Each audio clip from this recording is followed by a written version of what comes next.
एक बार की बात है, एक जंगल में एक लालची लोमड़ी रहा करती थी। गर्मियों के दिन थे और वह भूख से परेशान होकर जंगल में भटक रही थी। बहुत देर जंगल में भटकने के बाद लोमड़ी को एक खरगोश मिला। लेकिन खरगोश मिलने के बाद लोमड़ी ने खरगोश को खाने के बजाय उसे छोड़ दिया, क्योंकि वह इतना छोटा था कि उसे खाने से लोमड़ी का पेट कहाँ भरने वाला था। इसके बाद लोमड़ी आगे बढ़ी, फिर जंगल में भटकने लगी। कुछ देर जंगल में भटकने के बाद भूखी लोमड़ी को एक हिरन दिखा।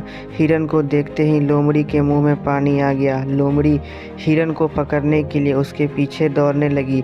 लोमड़ी ने अपनी पूरी ताकत से हिरन का पीछा किया, पर हिरन लोमड़ी की पकड़ में नहीं आया।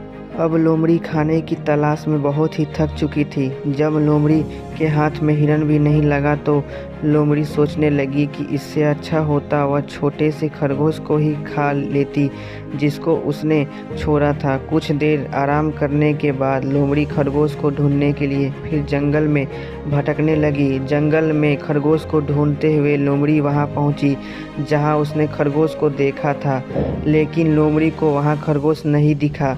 थककर लोमड़ी को अपनी गुफा में लौटना, जिसके बाद कई दिनों तक भूखी लोमड़ी अपनी गुफा में भूखा रहना पड़ा और बहुत दिन बीत जाने के बाद लोमड़ी को खाना मिला। दोस्तों, इस लोमड़ी की कहानी से हमें यह शिक्षा मिलती है कि हमें लालच नहीं करना चाहिए। यदि लालच किए बिना संतोषी जीवन जीते हैं तो आप सुखी रहते हैं।